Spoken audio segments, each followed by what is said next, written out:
வணக்கம். இன்றைய செய்திகளின் தொகுப்பு. தமிழக பள்ளிக்கல்வித்துறை அமைச்சர் அன்பில் மகேஷ் பொய்யாமொழி, தொழிலாளர் நலன் மற்றும் திறன் மேம்பாட்டுத்துறை அமைச்சர் திரு சி.வி. கணேசன் மற்றும் போக்குவரத்து துறை அமைச்சர் சிவசங்கர் அவர்களை சென்னை அமைச்சர் இல்லத்தில் KMDK நாமக்கல் பாராளுமன்ற உறுப்பினர் V.S. மாதேஸ்வரன் MP அவர்களும் KMDK மாநில இளைஞரணி செயலாளர் S. சூரியமூர்த்தி அவர்களும் நேரில் சந்தித்தனர். திருப்பூர் மாவட்டம் இடுவாய் பஞ்சாயத்து சின்ன காளிபாளையம் கிராமம் பகுதிகளில் மாநகராட்சி திடக்கழிவு திட்டத்திற்கு எதிர்ப்பு தெரிவித்து 1 மாத காலமாக போராட்டம் நடைபெற்று வந்த நிலையில் இன்று மாவட்ட ஆட்சியர் அலுவலகத்தின் முன்பு மாபெரும் ஆர்ப்பாட்டம் நடைபெற்றது. அதில் கொங்குநாடு மக்கள் தேசிய கட்சியின் மாநில இளைஞரணி செயலாளர் சூரியமூர்த்தி மற்றும் மாவட்ட செயலாளர்கள், நிர்வாகிகள் கலந்து கொண்டு கிராம மக்களுக்கு ஆதரவு தெரிவித்தனர்.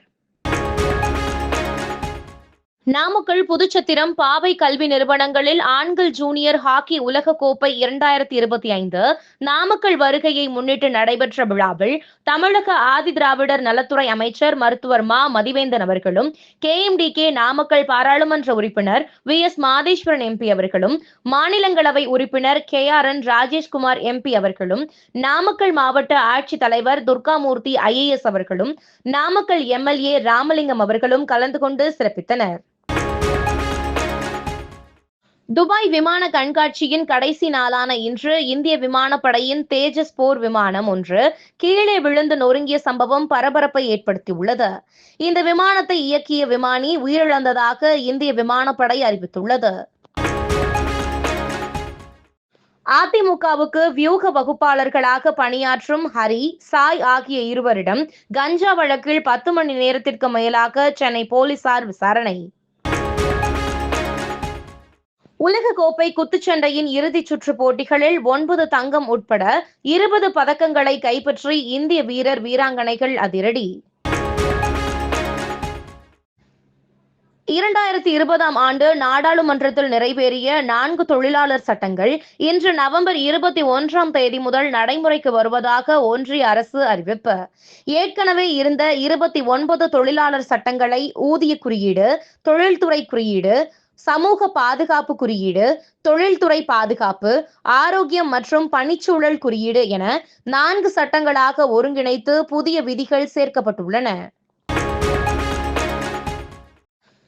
பிரேசிலில் உள்ள பெலேம் நகரில் நடைபெற்ற ஐக்கிய நாடுகள் அவையின் காலநிலை உச்சி மாநாட்டு அரங்கில் தீ விபத்து, 21 பேர் படுகாயம்.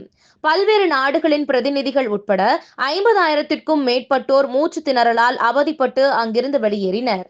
இந்திய சுற்றுச்சூழல் துறை அமைச்சர் பூபேந்தர் யாதவ் உட்பட இந்திய குழுவில் சுமார் 20 பேர் அங்கு இருந்ததாக கூறப்படுகிறது. திருவண்ணாமலை மலைச்சரிவிலும் நீர்நிலைகளையும் ஆக்கிரமித்து உள்ளவர்களை உடனடியாக அப்புறப்படுத்த வேண்டும். நடவடிக்கை எடுக்க தவறும் அதிகாரிகளுக்கு எதிராக நடவடிக்கை எடுக்கப்படும் என உயர்நீதிமன்றம் எச்சரிக்கை.